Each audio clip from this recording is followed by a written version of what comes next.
Si vous aussi, vous avez envie d'acheter intelligemment et de structurer votre garde-robe en allant chercher des vêtements et des chaussures qui font sens, cette vidéo est faite pour vous. Car dans cette vidéo, on va voir les tendances chaussures pour l'automne-hiver 2024-2025. Je vais vous expliquer comment faire des choix qui vont pouvoir aussi perdurer plusieurs saisons et vous expliquer ce qu'il faut à tout prix éviter dans toutes les tendances qu'on pourra voir ensemble. Dans cette vidéo, il y a pas mal d'illustrations. Je vous mettrai bien sûr toutes les chaussures en lien en description si l'une de ces chaussures vous intéresse, en espérant qu'elle soit encore en stock. Avant de commencer cette vidéo, j'ai une petite parenthèse à ouvrir ici. J'ai remarqué avec un petit peu de tristesse récemment qu'il y a 70% des personnes qui me suivent et qui regardent régulièrement toutes les semaines mes vidéos qui ne sont pas abonnés. Alors j'essaye de vous le dire à chaque fois, à chaque vidéo, franchement ça ne prend qu'une demi-seconde. Si vous aimez le travail que je fais ici, si vous aimez mes vidéos et que vous avez envie de m'encourager, la plus belle façon de faire, franchement, c'est de vous abonner. S'il vous plaît, abonnez-vous, ça fait grandir ma chaîne et ça la rend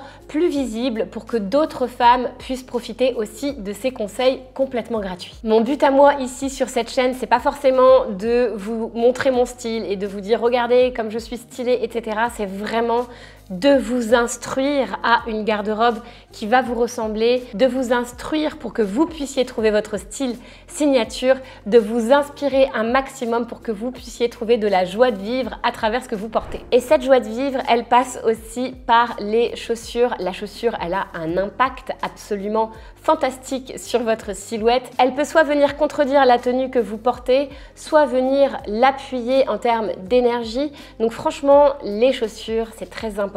C'est important aussi de venir choisir des chaussures qui vont être en harmonie avec votre palette personnelle. Donc ici, je vais vous donner plusieurs options de couleurs, plusieurs options de modèles et on va s'appuyer sur les défilés pour pouvoir chercher les bonnes formes. Première chaussure, la Derbies Boyish. Donc elle a une semelle épaisse, ce qui est plutôt pratique pour les intempéries, ce qui est plutôt pratique en hiver, d'avoir une petite semelle sur laquelle on peut compter pour traverser les flaques d'eau, pour traverser les intempéries et pour pas venir trop abîmer notre chaussure, mais pas trop épais. Et là, ça va être le dilemme qu'on va avoir pour cette chaussure comme je vais vous le montrer. Alors cette Derbies Boyish, on l'a vu porter sur pas mal de défilés, notamment chez Coach où elle est présentée tout simplement avec des chaussettes blanches. Ça crée un joli contraste. Le noir et blanc, c'est quelque chose qui marche toujours. On l'a aussi retrouvé dans des couleurs plus claires chez Tommy Hilfiger. On en a aussi vu chez Louis Vuitton avec un petit talon assez épais mais pas vraiment compensé. C'est vraiment ce qu'il faut éviter, le talon compensé comme on le verra juste après. Et chez Victoria Beckham, on en a vu aussi dans des très jolies couleurs bordeaux, marron, mais cette fois-ci plus sous forme mocassin que sous forme de derby. Pour copier un petit peu les défilés et aller vers un modèle qu'on va pouvoir garder pendant plusieurs saisons, on va aller vers quelque chose d'assez intemporel, d'assez classique, comme ce modèle que j'aime beaucoup de chez Jules et Jen, qui existe en couleur cognac ou en couleur noire. Franchement, ça pourrait être une chaussure d'homme tellement elle est intemporelle. Je vous la recommande parce que je la trouve vraiment très pratique celle-ci. On est sur un talon un petit peu plus élevé avec une petite plateforme chez Bocage cette fois-ci. C'est vrai que personnellement j'aime beaucoup Bocage. Je trouve qu'à chaque fois ils misent assez juste en termes de forme, en termes de couleur, en termes de matière. Ce sont aussi des chaussures avec un très bon rapport qualité-prix. Ici on va retrouver un cognac un petit peu plus clair avec un aspect un petit peu plus brillant. Si vous avez envie d'une touche de lumière en plus, vous pouvez opter pour du cuir brillant qui en fin de compte va remettre votre baromètre vers le féminin plutôt que quelque chose de trop mat qui aura un aspect très masculin. Chez La Redoute et plus en particulier chez la marque Texto, on retrouvera une Derbies brillante avec un bout amande, avec un petit peu de plateforme, un petit effet cramponné, mais pas trop. Franchement, c'est exactement ce qu'on recherche. Pour moi, c'est un très bon modèle avec un prix imbattable. Si on a envie de plus d'élégance, si on a envie de plus de féminité parce que ça correspond un petit peu plus à notre baromètre style. D'ailleurs, allez voir la vidéo sur le baromètre style parce que ça se trouve, vous ne comprenez absolument pas de quoi je parle quand je parle du baromètre style. Le baromètre style, c'est ma méthodologie à moi pour vous aider à trouver le juste milieu et votre style signature. J'ai fait une vidéo dessus il y a quelques temps déjà, mais mais vous pouvez aller la regarder, elle est toujours d'actualité. Donc du coup, si on a envie de plus de finesse et d'une derbise un petit peu plus souple, on pourra aller voir une fois de plus chez La Redoute et cette fois-ci chez Jonac. Jonac, toujours une marque aussi qui ne déçoit pas, je trouve. Un très bon rapport qualité-prix, des chaussures qui sont toujours dans l'air du temps et des chaussures indémodables qu'on va pouvoir garder saison après saison. Il y a aussi des derbies blanches. Personnellement, j'ai une paire de derbies blanches. Je les adore. Je vais pas vous le cacher, c'est quand même pas la paire la plus pratique pour la saison froide. On la gardera en mi-saison, à l'automne c'est ok, mais dès qu'il y a des intempéries, c'est pas forcément la paire que vous avez envie de sortir, d'autant plus que elle va s'abîmer un petit peu plus, bien sûr.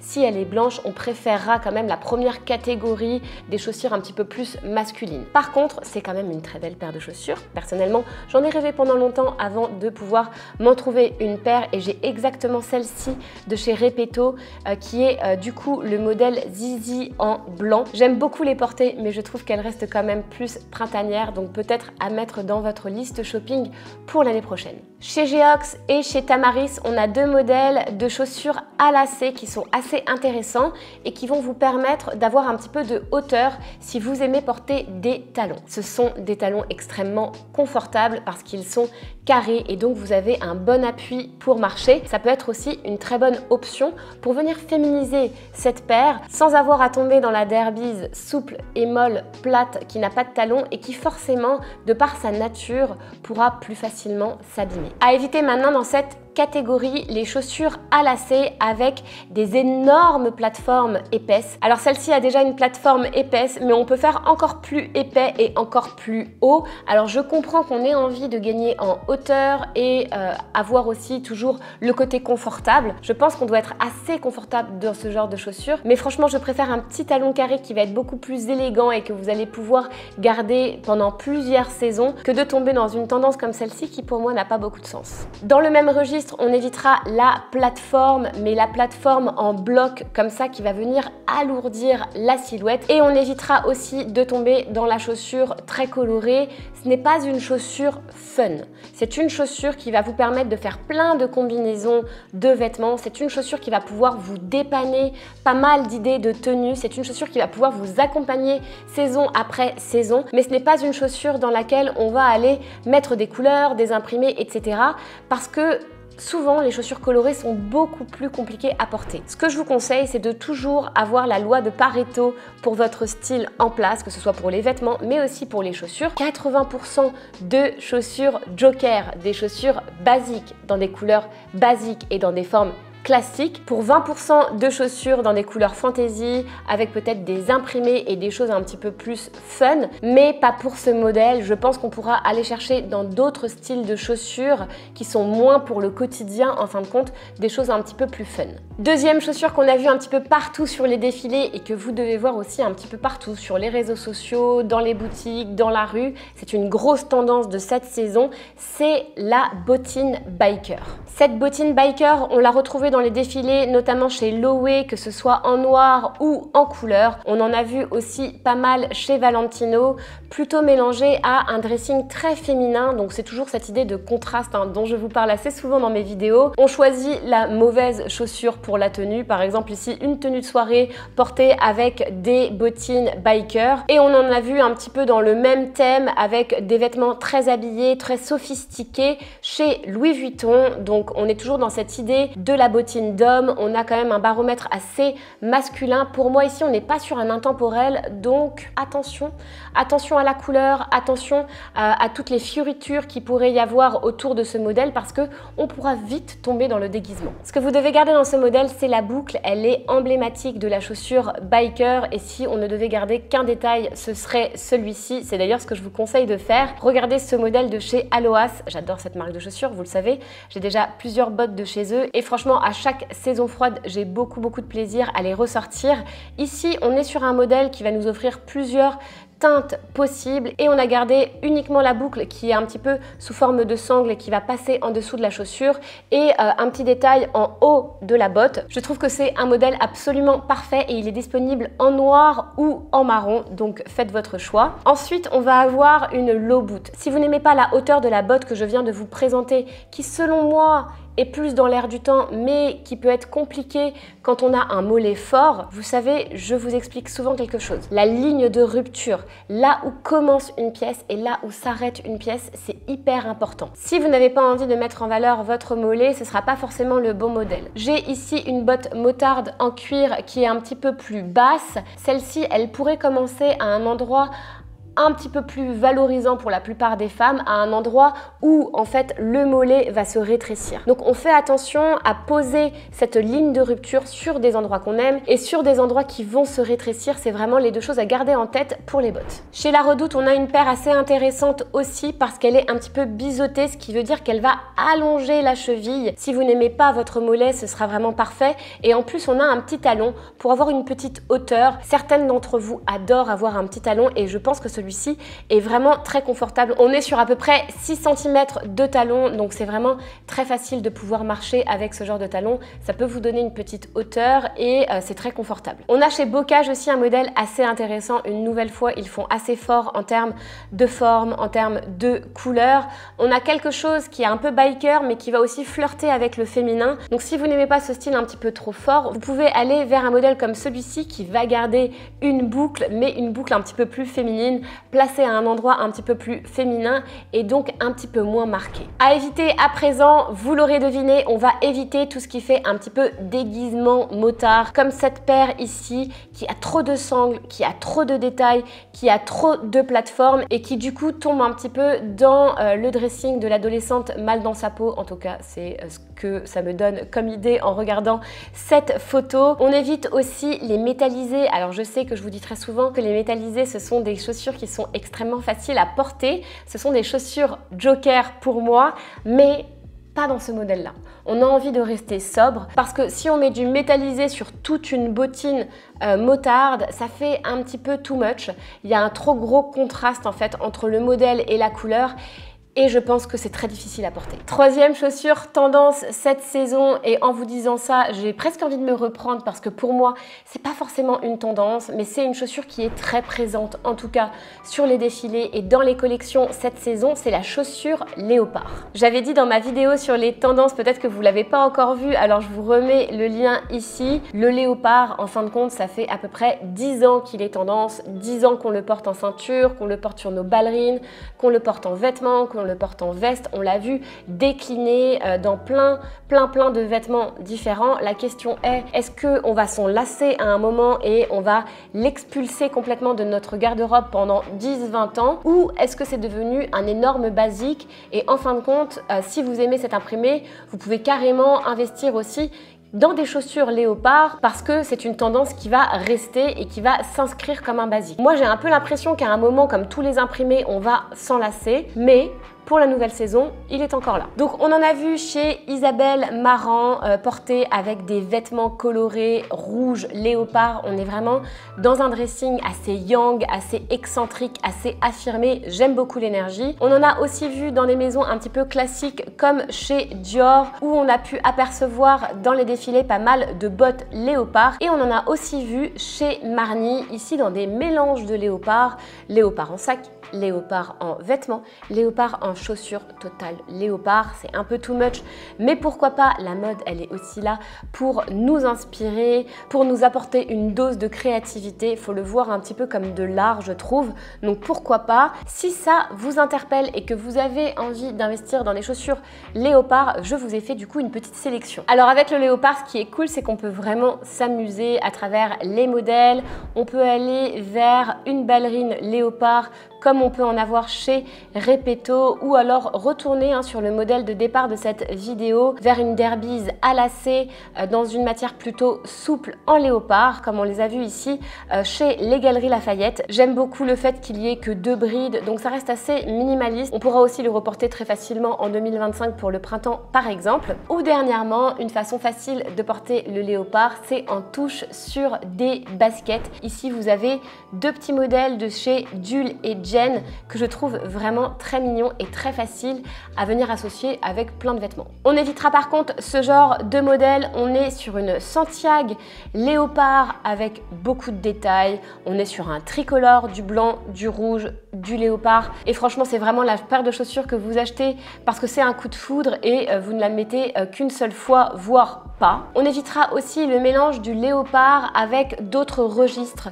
comme de la brillance, comme du métallisé, c'est too much. Si vous allez vers du léopard, c'est du léopard mat, un point c'est tout. Laissez tomber le brillant parce que ça a un effet vraiment trop bariolé. Puis un petit peu dans le même registre, le mélange d'imprimé, c'est déjà difficile, mais le mélange d'imprimé sur une chaussure ici, on a un imprimé poids avec un imprimé léopard, je trouve que ça fait beaucoup de détails. Alors oui, c'est une chaussure forte qu'on pourrait venir porter avec des basiques de garde-robe, mais je suis pas sûre que ce soit le meilleur achat pour venir structurer votre garde-robe et avoir des paires qui sont faciles à porter.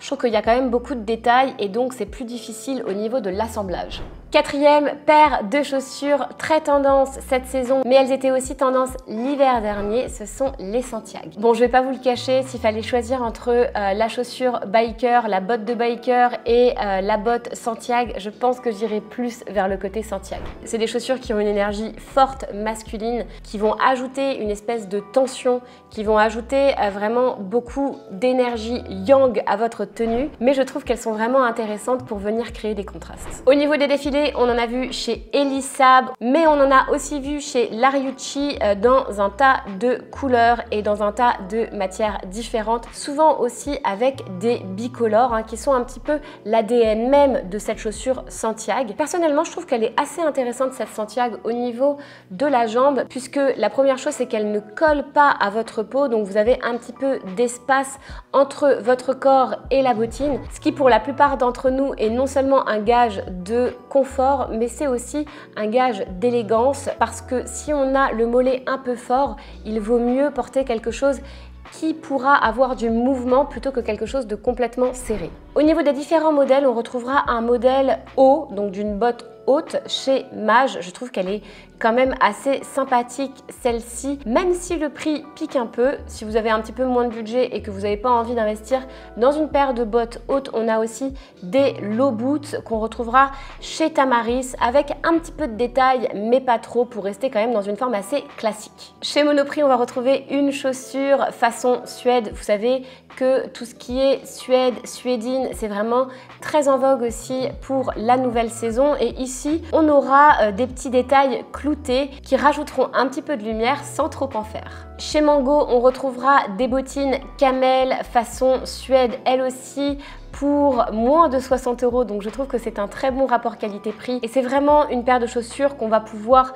remettre de saison en saison. C'est un très bon investissement à mon avis. On a le bout pointu, on a l'esprit Santiago, mais on reste dans quelque chose d'assez classique et d'assez intemporel. Et puis enfin, chez Bocage, comme à leur grande habitude, ils ont toujours des modèles assez sympas. Ici, on est sur une paire qui ressemble aux autres, donc façon low boot, façon quand même Santiago, et disponible dans un tas de couleurs. Si vous avez envie d'une botte haute, il y a le modèle aussi de chez IKKS qui quelque part garde quelques codes de la Santiago, le bout pointu, le talon assez massif et puis le côté un peu biseauté devant qui allonge la jambe, c'est toujours assez joli au porté, mais sans autres détails, ce qui du coup lui confère un côté très classique qu'on pourra porter facilement d'hiver en hiver. Dans les chaussures à éviter, on évitera le côté trop bariolé, le côté imprimé, le côté avec des cœurs brodés. On a envie d'une chaussure qui va pouvoir perdurer dans notre garde-robe, donc on évite les gros coups de cœur comme celui-ci qui en fin de compte sont peut-être des achats de cœur mais qui ne sont pas des achats intelligents pour votre style. Dans le même registre, on va éviter tout ce qui fait un petit peu trop déguisement. Ici, on a des franges assez longues qui, à mon avis, apportent beaucoup de mouvement au marché. Ça pourrait être sympa porté pour un festival de musique, mais pour la vie de tous les jours, je vous le déconseille. Idem pour les chaussures Santiago à franges et avec des strass, c'est un petit peu too much. Et idem aussi pour cette paire métallisée, comme je vous le disais, le métallisé, la frange et tous les codes de la Santiago. C'est vraiment quelque chose de très unique. Si vous avez une occasion spéciale, si vous avez un déguisement, si vous avez un festival, pourquoi pas. Mais sinon, laissez tomber ce genre d'achat coup de cœur pour aller plutôt vers des paires basiques qui seront plus faciles à porter pour le quotidien. Cinquième et dernière chaussure très en vogue en ce moment, c'est la ballerine bordeaux ou rouge. On peut être aussi sur une ballerine revisitée, sur une slingback par exemple. On en aperçoit beaucoup sur les réseaux sociaux, sur les Fashion Week, dans la rue. C'est un petit peu la chaussure que toutes les influenceuses s'arrachent. Et c'est vrai qu'elle a quelque chose d'assez unique, surtout quand elle est choisie vernie. Une fois de plus, on est dans un baromètre très extrême, mais ici plutôt dans le baromètre féminin. Ça va être une chaussure qu'on pourra porter très facilement avec beaucoup de nos basiques. Mais attention, il faut quelque part construire votre tenue autour de la chaussure et non pas autour de vos vêtements pour que ce style marche. Donc ici, on est dans les 20% de chaussures fantasy que vous pouvez faire rentrer dans votre garde-robe. Moi-même, j'ai une paire de Mary Jane rouge que j'aime beaucoup porter. Par contre, comme je vous le disais, attention à l'association des vêtements. Au niveau des défilés, on en a vu chez Rocha et on en a aussi aperçu chez Sandy Liang, comme vous pouvez le voir, souvent portés avec des vêtements rouges eux aussi pour un look extrêmement flamboyant. Comme je vous le disais, j'aime beaucoup le côté vernis mêlé à la ballerine rouge. Je trouve que ça lui confère un petit peu un côté petite fille mais qu'on va pouvoir venir twister avec des dénimes, avec des vestes d'hommes. Donc ça peut vous créer tout un tas de jolies tenues. On en a chez Jonac une fois de plus avec des brides qui vont venir comme ça se croiser. On en a aussi chez Bocage, cette fois-ci avec deux brides parallèles. Ça peut aussi marcher. Si vous n'aimez pas le côté verni, on pourra retrouver du cuir non verni mais brillant chez Aloas dans plusieurs modèles. J'aime particulièrement ce modèle-ci que j'ai beaucoup hésité d'ailleurs à m'acheter, mais plutôt en marron. Je trouve que c'est vraiment une très belle forme de ballerine et que la goutte est très bien placée sur le pied, ce qui peut conférer du coup à cette ballerine qui est un peu fermée et très confortable quelque chose de beaucoup plus féminin. Et puis si vous avez envie d'un côté un petit peu plus classique, vous avez chez Boden des ballerines rouges avec le petit nœud. On est vraiment sur du classique, sur de l'intemporel. Et puis vous avez aussi la marque Vivaya que je vous présente assez souvent ici, qui fabrique des chaussures extrêmement confortables en bouteille de plastique recyclée, qui propose plusieurs modèles de ballerines rouges. On est dans la bonne teinte de rouge et ici on est dans du 100% confort. J'ai moi-même une paire de Mary Jane rouge que je porte assez souvent et que j'aime beaucoup. À éviter dans ce thème de la ballerine rouge, bien évidemment la chaussure léopard rouge avec un bout carré et une bride avec une grosse boucle. Franchement, il y a beaucoup trop de détails. Je vous déconseille ce genre d'achat. Je vous déconseille aussi les fameuses ballerines qu'on a vues un petit peu partout cet été et qu'on voit encore beaucoup en mi-saison. Ici, on n'est pas sur une résille qui va être resserrée et qui pourrait apporter quelque chose d'aérien à votre pied. On est vraiment sur une grosse résille et en plus de ça, avec une bride et en plus de ça, couleur rouge. Donc c'est un gros non pour moi. Et puis, on évite aussi ce genre de modèle ici. C'est des chaussures qui viennent de chez Bershka. Je trouve qu'il y a trop de brides, que le talon est un petit peu trop carré. On a un côté un petit peu déguisement aussi ici. Quelque chose ne sonne pas complètement juste. Ce que j'aime par contre, c'est la couleur. Vous pouvez aller vers du bordeaux et je trouve que le bordeaux sera beaucoup plus facile à porter pour la mi-saison et aussi pour l'hiver que le rouge vif. J'espère que vous avez aimé cette vidéo et que vous trouverez votre bonheur dans les liens que je vous mets juste en dessous. Et pour ma part, je vous dis à très vite pour une nouvelle vidéo.